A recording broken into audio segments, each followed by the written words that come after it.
Hello, it's Jamie here, and welcome back to Bloody Bites. Today I'm going to speak truth to ignorance, as the subject is black on black slavery. Then and now, things you really ought to know. Stick a pin in the timeline of history, and you will find that people of every culture, civilization, creed, colour have been attacked, persecuted, invaded and enslaved. Don't believe me? Listen to our podcast about white slavery in podcast number 20, and you will see that through the sweep of history, the ancient Greeks, the ancient Romans, the Ottomans, the Moroccan sultans, the Vikings, everyone was engaged in this trade. Indeed, Moulay Ismail, the Sultan of Morocco in the late 17th, early 18th century, had 25,000 white slaves at any one time, seized by the Corsairs, traded through the Ottomans. And his slave masters were actually black Africans, the Bukhari, who would murder and torture at will. And it goes on to this day. We've seen the white slavery of that period. Look at the Israelites as well. Look at their line of history. Look at what has happened to them. Even putting the exodus from Egypt aside, you can see how the Assyrians invaded Samaria in 722 BC. Remember the Baran poem, the Assyrian came down like the wolf on the fold, and his cohorts were gleaming in purple and gold. Well, that was then, and the Sumerians, that branch of the Israelites, were carried off into slavery in Assyria. Then in 487 BC, you had Nebuchadnezzar invading Jerusalem and capturing the people of Judea and carting them off into slavery. And moving on, you can see how the Jews were enslaved, persecuted, murdered during the genocide of the Holocaust. So no people have escaped. And the same can be said of Africa.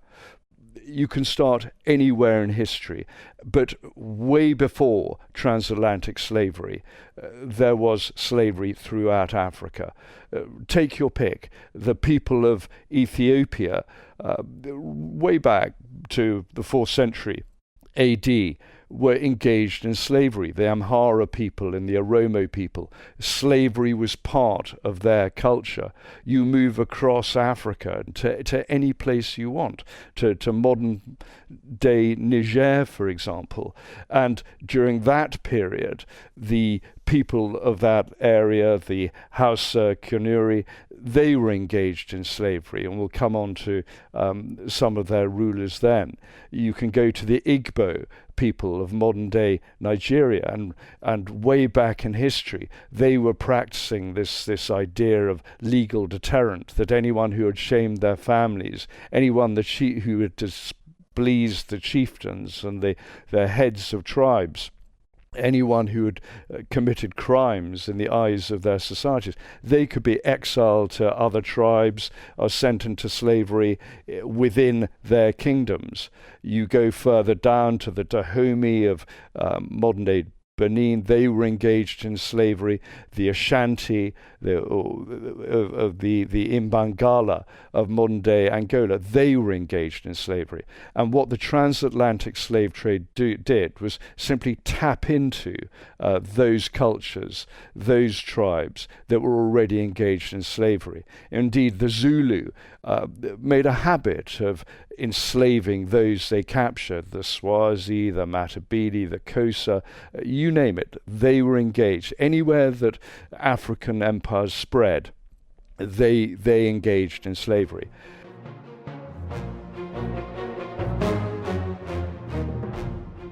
Back to the sort of North African area and both West and East, Ethiopia was a center of eunuch production because castrated Africans were prized. they couldn't get anyone pregnant in the harem, so they were used to guard the harem. In fact, the black chief eunuch, the Kislar Aga in the Ottoman Empire, became incredibly important. A chief courtier had his own ships, his own trading routes in which he could enrich himself. You go over to modern-day Niger, and again, you got a Queen Amina, who produced loads of eunuchs for the international market. In fact, it's said she had hundreds of eunuchs herself in her court. And so the transatlantic slave trade, when it arrived, when the Portuguese, the Spanish, the English, when they arrived, there was a ready-formed market for them. In places like modern-day Nigeria, the Igbo people, because of their specialization in slavery, because they had indulged and engaged in this, they had their markets ready. You go down to the Imbangala in modern-day Angola, and there they had a queen. This was, by this stage, this was the 17th century. Queen Amina in the Niger region was the 16th century. But Queen Njinga, down in modern-day Angola, she had a huge slave network going on. It's said that when she was negotiating with the Dutch West India Company, she used to sit on slaves, use them as chairs, use them as tables. They were her furniture. They were so plentiful. So that is what the slavers, the European slavers, tapped into. It was ready, available. You move down to the Zulu nation, and they, of course, were trading many slaves. During the 19th century, under Chief Cetshwayo, King Cetshwayo, they were trading slaves through ports such as Maputo. You move further north to Tanganyika and Zanzibar, and that was all go. That was a major slaving place as well. So it was always there. And you come forward to the modern day, and you can see that slavery is still extant, still thriving in most of Africa. Don't believe me? Look at the figures of the United Nations and the International Labour Organization. They claim that between 7 and 10 million people are enslaved in Africa. There are probably about 1 million Africans in the slave pipeline heading up to North Africa, heading up to Libya. We've all seen images of slave markets in Libya, in car parks, in garages, in market squares. It's absolutely dreadful. This is something that has been going on for centuries. It's a market that has always existed. And again, we talk about the transatlantic slave trade and the millions who went across the Atlantic to the colonies, to America, to the Caribbean. But very few people talk of the up to 12 million African slaves who were transported to North Africa since the start of Islam. And you can look at that tradition. You can see the modern mining practices in Africa today. You can see that where slavery exists. For example, the cobalt mines in the Democratic Republic of Congo today, it's estimated there are 250,000 slaves in those cobalt mines. There are up to 50,000 children as young as 6 working in those mines. Or you can talk about the blood diamond mines of Liberia and Sierra Leone, or the up to 1.5 million slave laborers, many of them children, working in the cocoa plantations of Ghana or the Ivory Coast. This is an epidemic, and it is symptomatic of the lack of concern, the lack of attention that is paid to these problems going on in the modern world.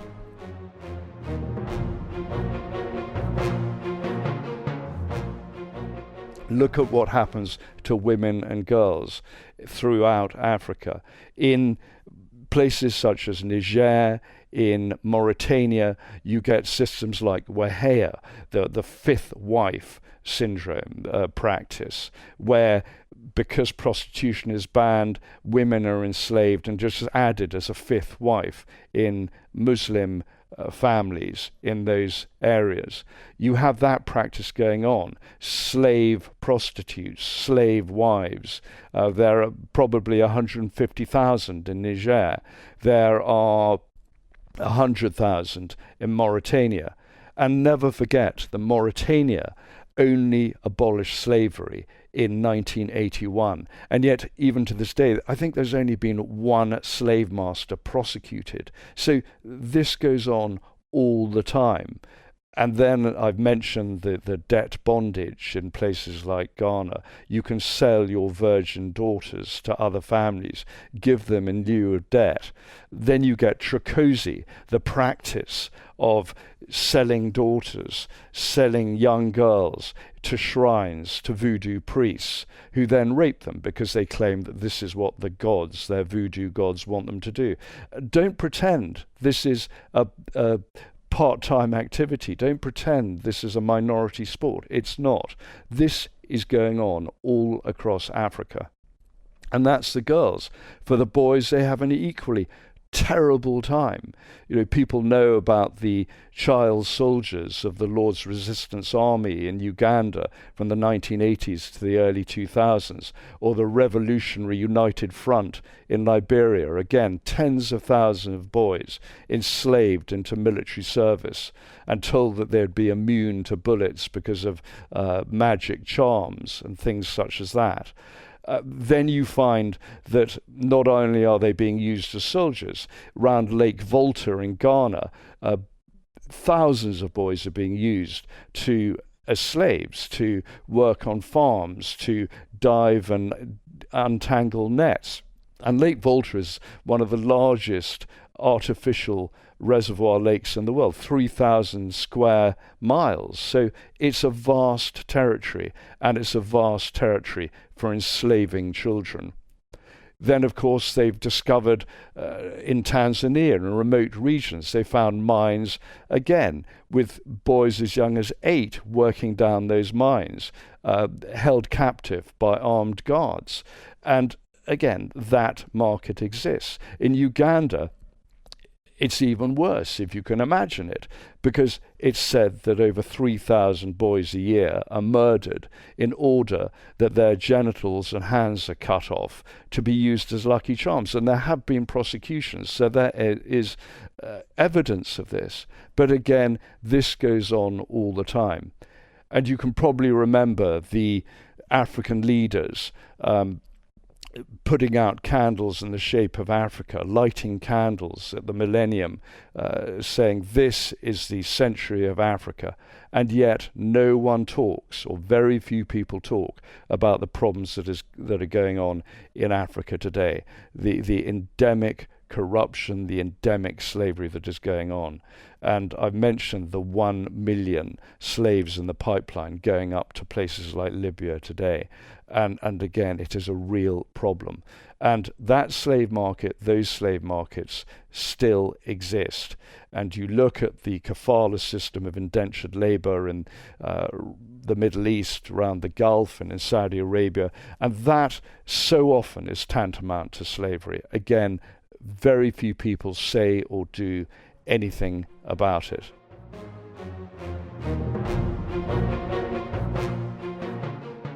So during the colonial period, you had the transatlantic slaves tapping in to what already existed. If you look at the Arachuku people, which was a branch of the Igbo in modern-day Nigeria, during the 19th century and the 18th century, they had an oracle. They lent it this spiritual dimension, and they used to send Africans and those who had been captured or people who were charged with crimes to see this oracle, and the oracle would tell them to go further into the caves to be devoured by the spirits, and they'd go further into the caves, walk through a fissure, and end up in a slaving boat on the other side. So it was well rehearsed, well practiced, and it went on all the time. So these slavers tapped into these local traditions, and it was a ready market. And there were always recruits. There were always people being sent forward to the slavers, whether it was on the Gold Coast, modern-day Ghana, whether it was down in Angola with the Ambangala, the Mwengi, further north, the Igbo in modern-day Nigeria. Everyone was doing it. The Dahomey in Benin. This was well practiced and well rehearsed and went on everywhere. When I say that it was a local custom, you go to Nigeria and you find that back in the 19th century, there were incredibly successful black African slavers, such as Mubani Agogo Oriaku, Agogo for short. And Agogo made a fortune from selling slaves, his own countrymen, other tribes, into slavery. And even today, his family are proud of what he did. And this is what so often happened. The chieftains made a fortune. The rulers made a fortune, whether it was Queen Njinga, Queen Amina, or Agogo in modern-day Nigeria. These were people who enriched themselves through slavery. You move round to the Zulus. Obviously Ketcheweo was engaged in slavery all the way through the mid-19th century. And then you go up to countries like Tanganyika, modern-day Tanzania, and Zanzibar, the archipelago of Zanzibar. And Zanzibar, as we know, was a major slave trading center. It was absolutely extraordinary how important that became. It's said that in the mid-19th century, of a population of 300,000, two-thirds of them, 200,000 people, were actual slaves, and they were exporting 70,000 slaves a year, mostly to the Arab states. And that slave trade, even though the Brits had banned slavery in 1807 in the British Empire and in all the colonies from 1834, even by the late 19th century in Zanzibar, because the slave trade was run by Gujaratis, by Indians, it continued. And it was a British protectorate. The Sultan of Zanzibar, Sultan Said, agreed to end slavery in 1873. There were British consul generals, such as C.P. Rigby, who went out and made sure that slaves were freed in large numbers. But even in the 1890s, there were massive slave exports going on. And the last slaves were sold from Zanzibar in 1907. So this is how endemic the problem of slavery was. No wonder David Livingstone went out, was heading for East Africa in order to try and stop slaving, trying to persuade the Arabs to stop their slavery, because it had already been stopped, prevented by the Royal Navy on the West African coast. And it's worth remembering that the Royal Navy bombarded Algiers to stop white slavery in 1816, years after they had started their patrols to stop West African slaves, black African slaves being transported to the Americas and to the Caribbean. So all the way through history, we have seen that slavery has been there, slavery has existed, and that slavery exists today in huge quantities. And that figure of 10 million could be an underestimate. It is the most appalling scene if you look at it with an eye, with an overview. It's extraordinary that no one does anything.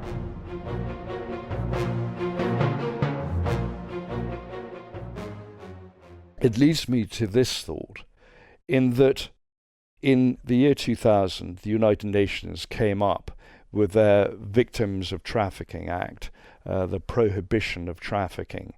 And in the whole of Africa, not a single African state has complied with the basic conditions of that legislation, those laws against human trafficking, against slavery. Not a single state in Africa.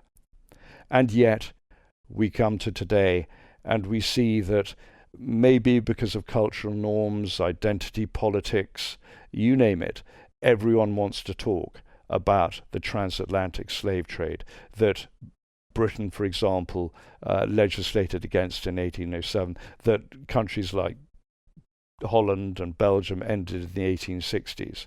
But it's today that we should be focusing on.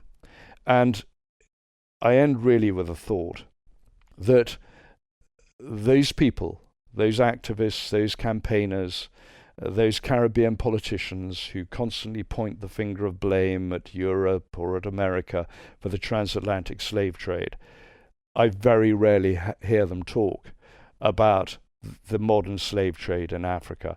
I very rarely hear them put out their hand and ask for reparations and compensation from those African states whose ancestors, whose antecedents, sold their ancestors into slavery. And that, to me, smacks of hypocrisy, double standards, and maybe a hint of racism. It's just a thought. And like freedom of speech and freedom of expression, freedom of thought is a luxury and privilege of living in free, liberal democracies. And that is a privilege and a luxury, as I said. And perhaps, just perhaps, we should be grateful for that.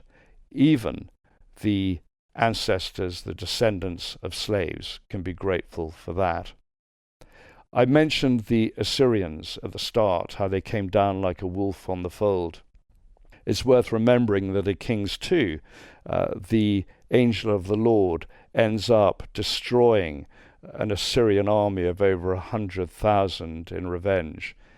Maybe we'll have that revenge on the slavers of today. And rather than concentrate on pulling down the statues of Cecil Rhodes at Oxford University or renaming the Wills and Fry building at Bristol University, we can concentrate on the here and now, the real problems of slavery today, because it's there in Africa and it's always been there. So let's deal with it now. We have an opportunity.